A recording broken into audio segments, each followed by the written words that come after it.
की जो पहली राजधानी थी हाँ हाँ वो गहोरा थी। हाँ इसके बाद जब गहोरा में अकबर का आक्रमण हुआ है हाँ। तो बांधवगढ़ राजा रामचंद्र ने स्थापित किया था। अच्छा, बांधवगढ़ राजा रामचंद्र यानी अकबर का काल, अकबर का शासनकाल क्योंकि था। बांधवगढ़ में हाँ जो राजा रामचंद्र हैं तो हाँ तानसेन और बीरबल का जिक्र आता है। बिल्कुल, हाँ बिल्कुल वही के है। ये और इनके दरबार में रहा करते थे। हाँ हाँ फिर अकबर ने दबाव देके हाँ और इनको अपने यहाँ बुलवा लिया हाँ दिल्ली में। हाँ हाँ कुछ ऐसी राजनीतिक परिस्थितियां थी हाँ हाँ। कि वो आक्रमण जो है तो वहां भी हुआ बांधवगढ़ में। तब राजा रामचंद्र यही मुकुंदपुर में और एक गुप्त ठिकाना स्थापित किए। अच्छा। और वही महल बनवा के यहाँ एक उप विभाग कायम किया। अच्छा। राजस्व का या इस क्षेत्र की लगान वसूल होती थी। लेकिन ऐसा प्रतीत होता कि कई चरणों में हुआ है। इनके जो उत्तराधिकारी थे वीरभद्र, वो तो दिल्ली दरबार में चले गए थे। फिर उनके पुत्र विक्रमादित्य के समय में भी इसका विस्तार हुआ है, ऐसा अनुमान है। और नहीं तो जो ऐतिहासिक परिप्रेक्ष्य है तो वो क्या कह रहे हैं कि इसका बीरबल सॉरी विक्रमादित्य जी। हाँ हाँ विक्रमादित्य कौन से वाले विक्रमादित्य? विक्रमादित्य ये रामचंद्र के पुत्र हुए वीरभद्र। हाँ। और वीरभद्र के विक्रमादित्य, ये अच्छा, बघेल वंश के राजा। बघेल वंशी। हाँ, वो तो उज्जैन के विक्रमादित्य। हाँ। तो बहुत प्रसिद्ध गुप्त वंश के थे। ये बघेल वंश के थे। वो विक्रमादित्य, तो उन्होंने ही रीवा को राजधानी बनाई थी।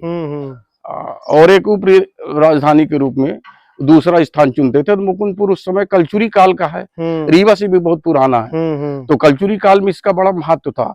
यहाँ रूपसागर तालाब के किनारे प्राचीन मंदिर बने हुए थे। और वही किला बनवा के, किला भी है हट के, जहाँ जगन्नाथ जी मंदिर है तो वो किला के प्राचीर के अंतर्गत ही है। अच्छा, वो किला। हाँ, वो भाव सिंह ने स्थापित कराई थी मूर्ति, पूरी उड़ीसा से लाकर जगन्नाथ जी स्वामी की। और ये तो महल पहले का है। ये किले से ही पहले का है? किले का है, मतलब रीवा के पहले का है ये। हाँ, रीवा के पहले का है। अच्छा, जो बिदौलिया महल है ना। हाँ, ये मैंने कोई बेदौली ग्राम, उत्तर प्रदेश के बेदौली ग्राम से विद्वान ब्राह्मण को लाए थे। अच्छा। और यहाँ दीवान बना के यहाँ टिकाया था। अच्छा, तो ये मैंने दीवान का महल। हाँ, दीवान थे। अब उनको दादू दीवान के नाम से कहते हैं यहाँ के लोग, है ना। यद्यपि इतिहास की पुस्तकों में इसका जिक्र नहीं हुआ है। ये बड़ी विचित्र बात है कि इतना सुंदर स्थान और रीवा के विकसित होने या रीवा के स्थापित होने के पहले का ये स्थान, जैसा आप बता रहे हैं कि एक तरह से बघेलों की शरण स्थली भी, जब मुगलों का आक्रमण हुआ है तो बघेल लोग यहाँ आश्रय लिए। ये बघेलों की शरण स्थली है, ये है ना मुकुंदपुर। तो यहीं पर, तो ये जो बिदौलिया ब्राह्मण है, इनको लाया कौन था? राजा रामचंद्र लाए थे। अच्छा, वो राजा रामचंद्र, वही अकबर कालीन। हाँ, अकबर कालीन, ये वहीं बेदौली ग्राम से लाए थे। तो जैसे ये रीवा के जो राजा है बघेल वंशी, तो ये मैंने किस सदी में आए, जिस अकबर के पहले? हाँ, क्या अनुमान है? हाँ, ये इनकी वंशावली जो है वो व्याघ्रदेश से शुरू होती है, क्योंकि आप गुजरात से आए थे। ये गुजरात से, हाँ, ये सोलंकी थे और गुजरात से आए थे। तो ये कहा जाता है कि वहाँ गुजरात में बाघेला ग्राम की एक जागीर मिली हुई थी, गांव। तो उसी जागीर के कारण जब वहां से मुगलों का आक्रमण हुआ गुजरात में, तो वहां से ये चल करके आए थे।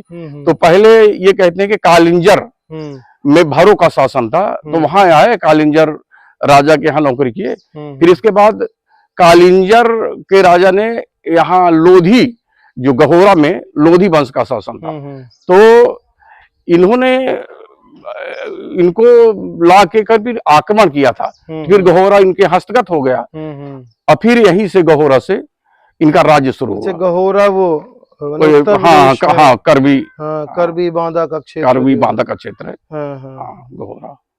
चलिए, बहुत अच्छा लगा। एक बार फिर से देख लें इसको, चारों तरफ से एक बार इसको देख लें और कुछ चर्चा हो। हाँ, ये क्या है कि ये अब अंदर झाड़ झंखाड़ लगा हुआ है और इसकी जो जड़ें हैं वो बिल्कुल नीचे तक आ गई दीवार को फाड़ करके। अभी देखिए पीपल का पेड़ लगा है, अब ये साफ सफाई होती नहीं है, सरकार ध्यान नहीं देती है। और इसमें सो बमूर की भी पेड़ लगे हुए हैं जो दीवारों को फाड़ करके नीचे तक उनकी जड़ें आ गई, तो कमजोर हो रहा है। और यहाँ जो है तो धन दौलत के लालच में भी बहुत से लोगों ने इसे खोदा है अंदर, और बीच में आंगन है। ये तो चारों तरफ बड़े बड़े बरामदे हैं। मूर्खों की एक लंबी प्रजाति है कि जहाँ पुरानी चीज है वहाँ धन है। और ये जो 3 मंजिला है, तो हाँ। ऊपर के जो कमरे हैं हाँ। बढ़िया हवादार है। हाँ हाँ। हाँ, और अगर कोई संस्थान अच्छा, वो जो स्थापित हो जाए, ऊपर है वो कमरे बने हुए हैं, हाँ कमरे बने हुए हैं, है ना? हाँ। और ये जो बीच में दिख रहा है यहाँ भी कमरे बने हैं। अच्छा अच्छा हाँ, अच्छा कमरे अच्छा। बने। मतलब ये दोनों तीनों हिस्से कमरों के हैं। हाँ, ये जो बना है ये क्या चीज है? अभी हम लोग ये जिसको देख रहे सभा हैं। मंडप है। हाँ। हाँ, ये यहाँ सभा लगती थी। अच्छा, जैसे ऐसा होता रहा होगा कि जहाँ के दीवान रहते होंगे, हाँ हाँ, तो एक तरह से अपनी दरबार पंचायत लगाते रहे, पंचायत लगा, ड्राइंग रूम कह सकते हैं, हाँ हाँ है ना? हाँ। अभी विकसित होने लगे ड्राइंग रूम के रूप में। जी जी जी। ये बाहर का कक्ष बड़ा शोभनीय, अब चूंकि अंदर अंधेरा है, फिर भी देखते हैं शायद कुछ आ जाए। आ रहा है बिल्कुल। ये हम लोग आज के युग के ड्राइंग रूम में है, बहुत सुंदर। अगर इसको जैसे कालिंजर के किले को संरक्षित किया जा रहा है, गोविंदगढ़ के किले को भी ये देखिए कितनी सुंदर नक्काशी है इसमें, और कितना सुंदर। और ये अकबर के समय का कि उसके पहले नहीं, का? उसके पहले का अकबर के समय, ये अकबर के समय का, ये अकबर हाँ, प्रथम ये के समय अकबर के समय का। चूंकि यहाँ पर राजा रामचंद्र जो तानसेन और बीरबल जिनके दरबार में हुआ करते थे गायक, और ऐसे रामचंद्र का ही है ये, ऐसा कहें उनके समय का है। हाँ, फिर आगे विकसित हुआ इसका, हाँ, आगे रामचंद्र उनके ने उत्तराधिकारी बुलाया था बिदौलिया ब्राह्मण, उत्तर प्रदेश आज का, तो विद्वान के रूप में फिर उनको दीवान बनाया था। तो ये उन्हीं का कक्ष, ये उनका अंदर का, इसके अंदर भी, हाँ ये अंदर है, गंदगी है, कमरा है, अंधेरा है। ये अंधेरा कमरा है। और अभी थोड़ा सा ऋतु ऐसी है, इसके पश्चात एक बार हम पुनः प्रयास करेंगे कि इसको अंदर से पूरा दिखाएं। अभी तो खैर झाड़ झंखाड़ है तो जाना संभव नहीं हो पा रहा है, अभी इसका दुरुपयोग भी हो रहा है, और इतनी गंदगी, इतना। और यहाँ से वो जो दिख रहा है, वहाँ कुछ ऐसा लगता है जैसे दफ्तर लगाने का, उनका कार्यालय लगाने के स्थान हो। अच्छा, हाँ, बरामदा है। बरामदा तो आगे चलने से मालूम हो। अच्छा, चलिए ये देखते हैं उसको भी। दो झाड़ मतलब झंखाड़ ये उनका बैठक है, यहीं पर मामले निपटान करने, उधर रहने का। और अब ये तो खैर इधर नया कुछ हो गया, ये चारों तरफ से लोग देख पा रहे हैं इसको। बहुत ही ऐतिहासिक स्थल है ये। ये दिख रहा है वो, ये जो दिख रहा है बिल्कुल सामने, यहाँ ऐसा लगता था जैसे दफ्तर कार्यालय रहा हो, यहाँ बैठ के काम काज निपटाते थे। ये सरकार की उपेक्षा, ऐतिहासिक स्थल की उपेक्षा, कहीं ना कहीं पुरातात्विक धरोहरों को नष्ट करने की दिशा में एक अनचाहा प्रयास है। बहुत ही सुंदर, बहुत ही प्यारा ये स्थान और ऐतिहासिक। धन्यवाद माट साहब, आपने बहुत अच्छी जानकारी दी और बहुत अच्छा लगा। इसको हम अभी जो एक नया चैनल बनाया है, जहां पर हम पुरातात्विक धरोहरों को भी समेटते हैं और ऐसी चीजें डालते हैं कि जरूरी है, जानकारी मिले, है ना?